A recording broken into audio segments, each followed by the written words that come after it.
Hello everyone, welcome to Free Automation Learning channel and my name is Chirag. In this video we are going to discuss how we can perform our delete method by using a RestAssured. So in previous video we have seen different HTTP method. We have seen get, we have seen post method, we have seen put method, we also seen a patch method. We also discussed what is the difference between patch and put. Now in this video I'm going to show you how we can perform a delete method by using RestAssured. So deleting any record is you can see it is very important or mandatory, because by chance a user create any record or it is not valid, so it need to delete that record. So delete functionality is important. So HTTP also provide a delete method. So how we can use a delete method in RestAssured? So we will see that.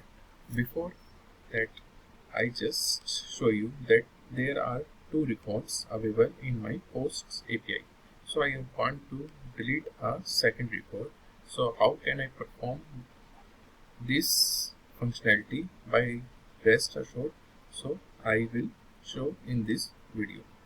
So let me open Eclipse and will create a new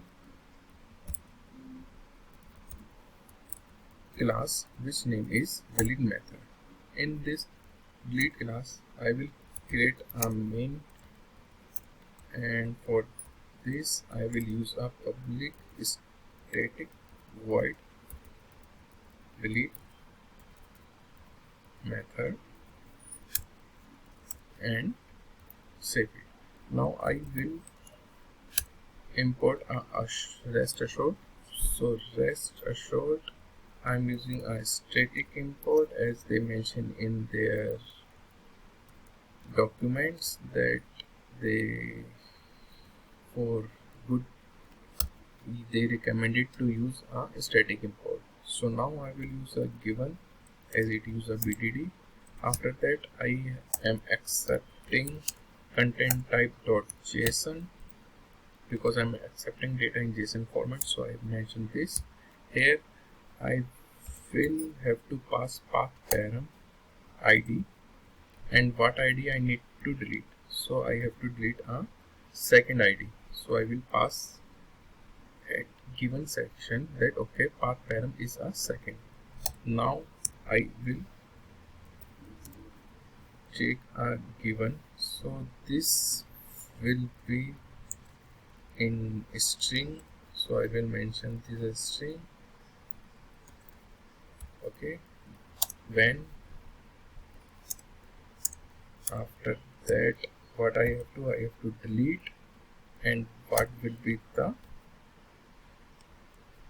URI. So my URI for delete will be this, and as I am using path param, so I mentioned a ID here.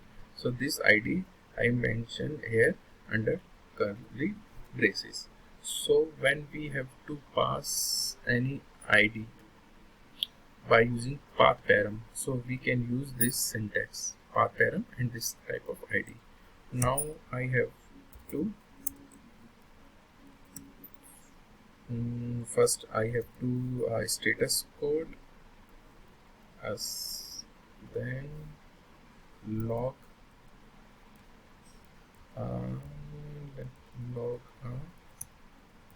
status code. Okay, so this is the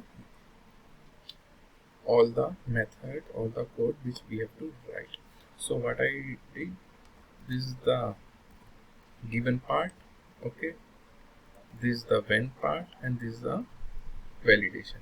So given when, then BDD approach, very simple. So let me create a delete method. Let me call a delete method. Actually I already created a delete method. Okay, now first I will fetch all the records. Okay, second record is present under posts. Now I will run a delete method and we will see what will be the output. So you can see I'm only just log a status. So http 200 OK is status. If I will give, so you can see second record has been deleted successfully. So this is the way how we can delete our record. So for deleting, we do not using content type, because I'm not passing any body in delete method. I'm using a path param to pass ID, and when I use a path param, I need to pass path param in this syntax. So I pass this, and this is the delete method which I am deleting the method, and this is the then log status. So this is a PDD, precondition, what you are doing and what you have to validate. So this is for the rest assured for deleting method, for deleting any record by using a delete method. So thank you guys for watching this video. In upcoming video I will discuss about authentication. Till now we do not discuss about how we can validate, how we can assert the things, how we fetch the data. So we will see in upcoming video. So thank you for watching this video. Bye bye, take care.